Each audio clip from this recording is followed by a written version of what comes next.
welcome back. I am happy to see that most of you have watched the video which I have suggested in the last class. Most of the students, they have ordered his book also. So, as you all know that we have completed our first chapter. We have to do some practical exercises in that chapter. We'll do after you are coming to the class. So, let's ask Sri Madhav to summarize the fundamental contents in the first chapter. Okay, so Sri Madhav, can you explain? Hi ma'am. In previous class we have studied about character set and tokens. In tokens we have studied about keywords, literals, identifiers, punctuators, operators, etc. And next it is data types. In data types it is divided into two: fundamental data type and user defined data types, and type modifiers, type conversion. In type conversion it may be implicit or it may be explicit. Yes. So he has explained beautifully the contents. So generally we have studied the basic thing, that is tokens, characters and variables and the different contents. So these are the fundamental sections of the first chapter. And let's ask Hisham, what are the control statements we have studied in the first chapter? The control statements are used for the altering of normal flow of program execution. It is classified into two: decision making statement and looping statement. Decision making statement, the statement provided by C++ for the selected execution are called decision making statement. Looping statement, it is a series of steps or sequence of statement executed repeatedly for one or more times are called looping statement. Thank you, teacher. Thank you, Isha. You have explained the control statements very beautifully. So, let's ask Aishwarya the jump statements.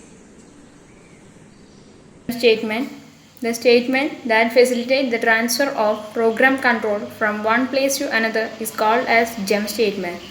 It is classified into four, that is return, go, break and continue. So thank you, Aishwarya. You have explained it very well. So generally we have four types of jump statements, that is break, continue, go to and return statements. So these are the main contents we have studied in the first chapter. So let's go for the next one. What is that? Let's see. That is arrays. It's a new concept you are studying in this year. Can you imagine what is it by the name of the chapter? Array. What is an array? Let's see an example of that. So in the first chapter we have studied about the declaring the variables. Okay, you have initialized some of the variables and you have calculated the areas or the score and some of the variables, is it?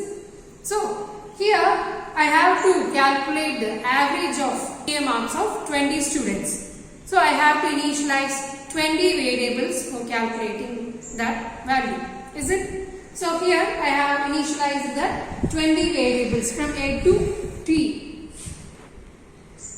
It is an integer data type, is it? I am going to calculate the average mark of CA of 20 students. And I have declared the average. So you have to enter 20 marks like this. You have to initialize. Such statements is known as cascading input statement, is it? And like this you have to write such a long statements. If it is 100 student means you have to write such variables. You have to initialize 100 variables and like this. Okay. So you have some difficulties to write such programs in long lines. Is it? Yes. To reduce. Generally the programming, it's an idea to reduce the codes. Is it? So we have a new concept to reduce such contents in a single variable or a single label. Okay. So such idea is known as arrays. Okay. So what is an array? An array is a collection of elements of the same type placed in a contiguous memory location. That is, same type of values which have a group of values, it will be stored in a single variable. Clear? An array is a collection of elements, that is the 20 values which will be saved in a single variable. Now we have different variables, is it? So if it is an array means you can declare that particular number of values in a single variable. That is, it should be in a same type of values and it will be placed in a contiguous memory location. Clear? Location. Clear? So the same type of values which will be stored in a single variable. That concept is known as arrays. Clear? So how we can declare such type of variables? So generally it is known as a derived data types. That is, user can derive its name, array's name with a particular data type. We have generally int, character, float, like that. Is it? So with that data type you can declare the particular variable's name. So such data type is known as derived data type. So array is a derived data type. So generally what is the use of an array? Arrays are used to store a set of values of the same type under a single variable name. Okay, so arrays are used to declare the same type of elements in a single variable name. Okay, and next we can see how we can access the element in an array. How we can access an array can be accessed using its position in the list. Each variable it will be placing in each positions. Okay, first, second, like that. So by the position number we can access the elements in an array. Such positions are known as index number or subscripts. Each element in an array which will be stored in a particular number, 1, 2 or 0, 1, 2, 3, like that. Such number is known as index and subscript. It is a repeated question asked in previous exams. What is an index number? Or they will be giving an example and it will ask what is the index number of the particular element. Okay. And next, how we can declare an array. That is, you have to represent or you have to include a particular data type. If it is numbers means it is integer. If it is a character means character. Okay, the first you have to use a data type. And next is about array name, the variable's name. If it is a value or a label like this. Okay, and next is about the size of an array. If it is a 20 variables which includes me, you can write 20. If it is 50 means you can write 50. Okay, and finally you have to use a delimiter. It is a declaration statement. Okay, first you have to write the data type and next it is an array name and next is size of the array. Okay, so we'll see an example how to declare an array. Int num of 10. What is it?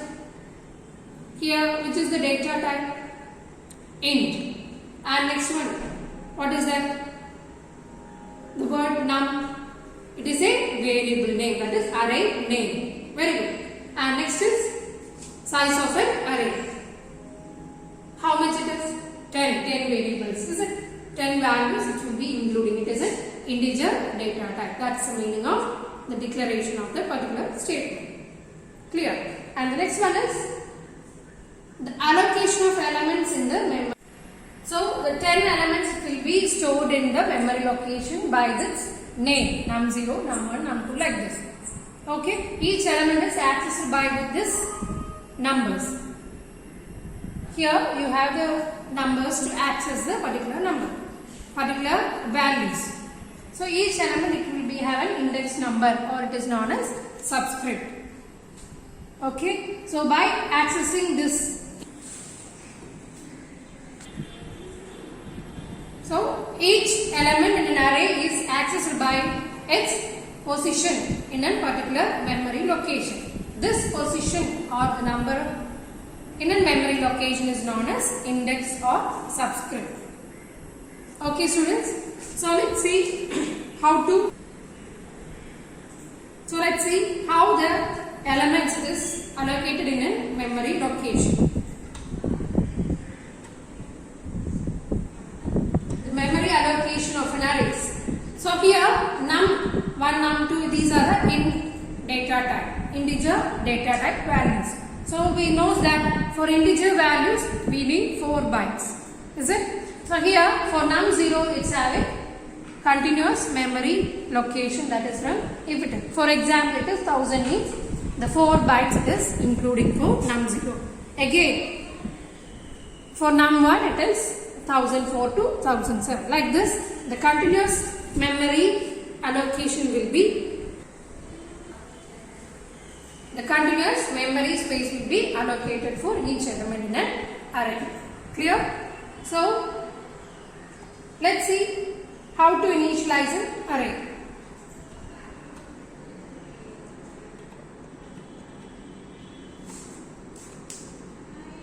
Array initialization. Generally you know what is a variable declaration or a variable initialization. You have to give a value for a variable, is it? So like that array initialization means same as you have to give the values for your array variables or array elements.